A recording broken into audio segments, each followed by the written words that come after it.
There's a look from the Unico US Bancorp Tower camera overlooking downtown Portland. Welcome to Afternoon Live. I'm Hannah Olson. Thank you so much for joining us today. Dog training commands like sit and stay can be important for your pet's safety, but some dog tricks are just plain fun.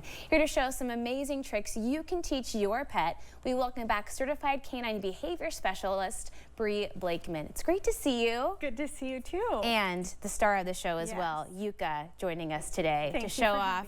She's gearing up. She's getting her rest in before she starts her show. You are, aren't you?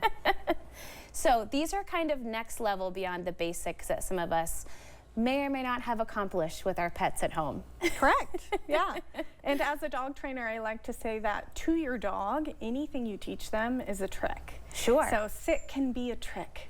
Down can be a trick. There you right? go. We want to teach all these behaviors in a way that is really fun for our canine learners. Okay. But sometimes it's easier for us as humans to loosen up a little bit when it's not something serious. So trick training can be a really great way to bond with our dog. Yeah. And to actually learn together the foundations of really great training. And it just reinforces, the relationship that you've already established, and you can keep just up in the ante with all the incredible things. These dogs are so smart. They can do just about anything.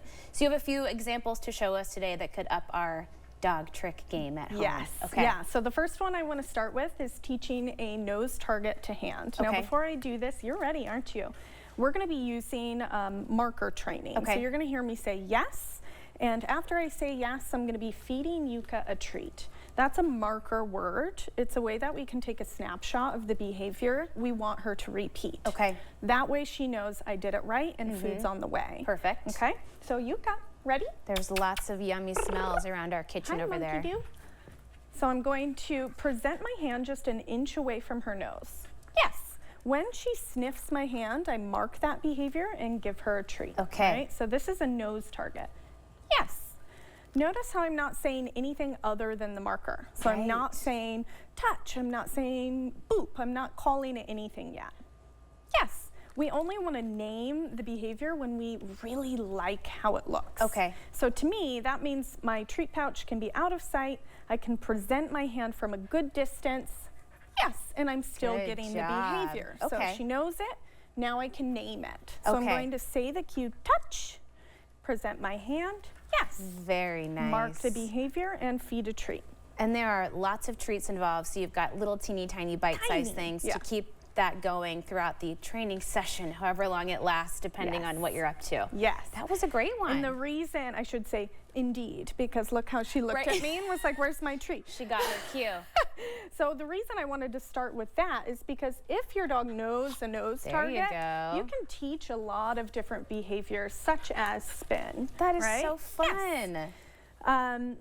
If your dog doesn't know a nose target, though, again, we're going to start with food, and this is called a food lure. When you put a treat right to your dog's nose and move them around while they're following it, that's a food lure, okay? So to teach her to spin in a circle, I'm going to start with her right in front of me in a stand. I'm going to point my elbow out so that my knuckles are towards me, and I'm just going to, ask her to turn her head just a little bit. Right? Not the full spin. Correct. Yes, but you can see she's like, oh, okay, following my hand really easily. So if your dog can move all the way in a circle, you want to mark right when their head is all the way halfway around that circle. Okay. Once your dog can do that behavior easily 3 to 5 times in a row with food, we take food out of the picture, pretend to have a cookie, but you don't. Do it again. And now we've got a hand signal. There we go. So with practice, your dog will start to just follow. Oh, she's so good. A small gesture into the behavior. You guys have worked hard on this, though. This doesn't happen in just a day, right? Correct. Okay. Yeah. So now that I've got the behavior looking how I want it, I'm going to name it. So I'm going to say the cue, twist, and then I'm going to show her what that means. See how she paused and looked at me? She's like, I don't know what that word means. So I flipped over the flashcard and showed her. Twist. Good job. Very nice. She even switched directions on us. That was cool. Eventually, they skip waiting for that hand signal. Right, okay. Twist. Amazing. She's like, what? Yes. Good job. You're very brilliant. Okay, let's see if we can squeeze in a couple more here. Okay.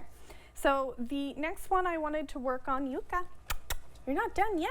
You're not done yet. She's like, while you teach, I'll go sniff the whole place. Let's do a little sit for me. Thank you. So we're going to teach how to teach your dog to take a bow. Oh, okay. So this one's fun too. That's We're really going to use cute. luring once again. I'm going to start my dog in a stand. Okay. Let's see if we can get her so the camera can really see. I'm going to lower her head down. Yes. And then toss the treat behind me. Okay. So she's not folding into a down. Right, before you get the full body on the ground down situation. There you go. Right. I see, that makes sense. She's anticipating the food coming behind Right. me. Yuka. And so if I fed her right here, she might fold all the way into a Right, down, and that's yeah. harder to get that bow position. Because that's kind of the basics of teaching down, right? Just getting them on the ground. So now no Okay. food in the hand. Yes. And I might get a nose target at the end. Very so again, she's not nice. laying down. Yeah. Now, of course, she already knows this. Right. So I've layered in verbal cue and a visual cue. Yuka, right here. Bravo. Stay. That's Very okay. She didn't quite good. do it. Touch. I'm going to try again. Bravo. Stay. Yes. There we Good are. girl. Oh my gosh, Such I'm a so smart impressed. cookie, right? She's so good. Okay, we have one quick one as well. We're gonna have a Could prop you hand here. me that prop? This beautiful sunflower. So this one's a lot more advanced. Okay. Let's start over here.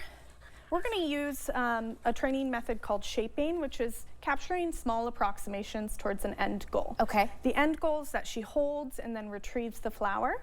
But I'm going to start by just, yes, marking her for interacting with it at all. Okay, perfect.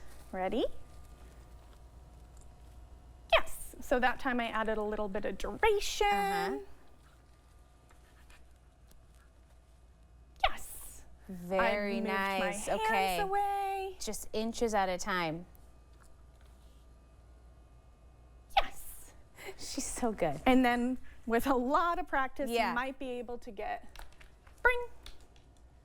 She's like, wait, is this a toy? What is this? Oh, cute, honey. Right here. Yes, good job. Girl.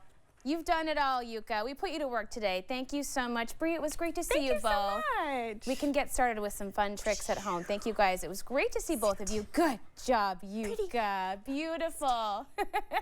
And we'll have more information on our website at katu.com. We'll be right back with more Afternoon Live right after this. Way to go, girlfriend.